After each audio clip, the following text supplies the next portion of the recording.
Hey, what's up Guardians, TBL here, and we just got a quick video today where I am going to ask and answer, or rather at least give my opinion on, one simple question. Is the Gjallarhorn broken?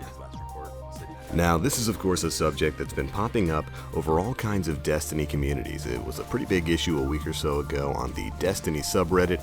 The Bungie forums have been alight with this question pretty much since the game's inception, and it's been going around for quite a while. You know, with some half saying, hey, the Gjallarhorn should be nerfed, it's too powerful, the other half saying, it's an exotic, it's fine, and the, of course, third half saying, I don't have one, it doesn't matter to me either way.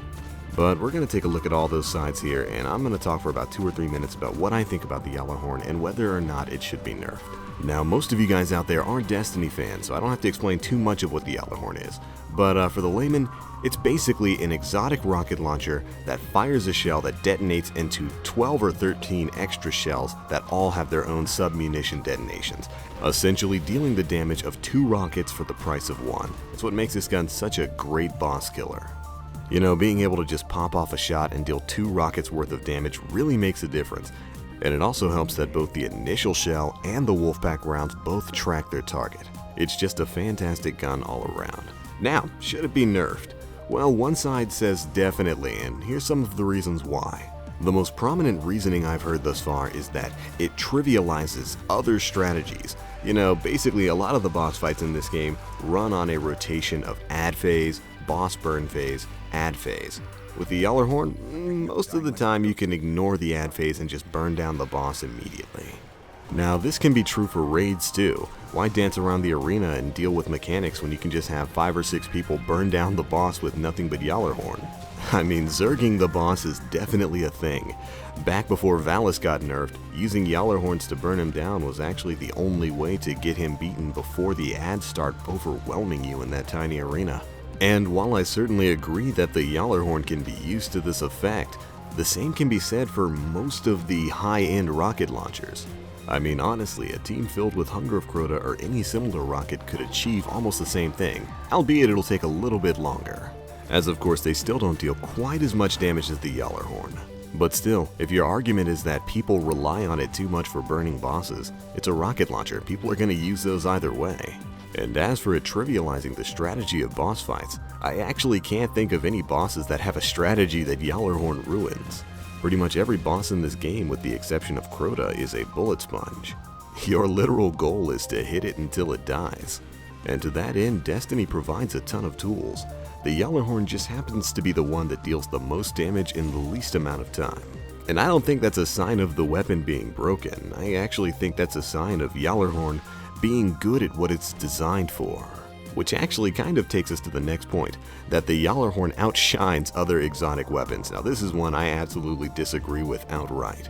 Now, most of the exotics in this game are designed to serve a certain purpose, and for the most part they do a really good job of that. You know, you've got your mob-killing exotics with great utilities like the Bad Juju and the Vex Mythoclast. You've got your quirky guns that are all around great for everything like the Mida Multitool, and then you've got your heavy-hitting damage-focused stuff like Thorn and Hawkmoon and Last Word and etc.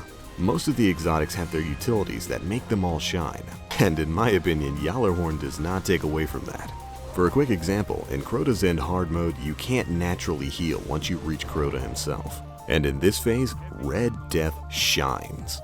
Being able to restore your HP after every single kill is absolutely huge. Sure, you might switch over to Gjallarhorn when it comes time to drop that big man's shield, but it's Red Death that got you there, and it fit its utility. And you know, the same can really be applied to PvP. I run around with Thorn and the Last Word all game. You know, because they're some of, if not the 2 best PvP weapons out there. And I generally get way more utility out of them in any given match than I do with a Gjallarhorn. Not saying the Gjallarhorn's bad in PvP, actually it's really good in control modes for clearing off a map.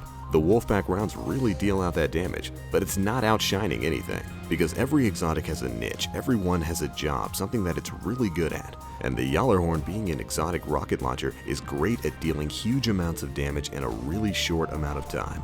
And that's not OP, that's just a well-designed weapon. And now there are other things that in my opinion balance out the Gjallarhorn. Little things like, the fact that it's a rocket launcher means that you're not going to get as much utility out of it as a primary weapon. It's also one of the rarer guns in the game, so a lot of people still don't have access to it. And of course there are checks to it in PvP. While the Gjallarhorn is a fantastic gun, I will pick Truth any day of the week over it in any basic game of Clash, Control, or even Combined Arms. The Gjallarhorn's Wolfpack rounds really go after people. But with Truth's better tracking, better velocity, and better blast radius, I just find myself relying on it way more. But alright, we're coming about to the end here, and I just want to say the Gjallarhorn is the most powerful gun in the game. It's the gun that deals the most damage, and it's also the best exotic heavy weapon. It is, in my opinion, a gun that fits its role, and that role is DPS, DPS, DPS. And those fantastic Wolfpack rounds are what make this gun an exotic. And all that being said, I definitely don't think it needs a nerf. If anything, we just need a lot of buffs for some of the other exotics. Super good advice, please. But alright, that's pretty much going to be it for this one, guys. Of course, let me know what you guys think in the comment section below. Should the Gjallarhorn be nerfed, or is it fine as is? And what exotics would you like to see get the buff or nerf treatment? But alright, that's going to be it for me now, guys. As always, I am the Black Link. You Guardians, stay frosty. Only 5 minutes left.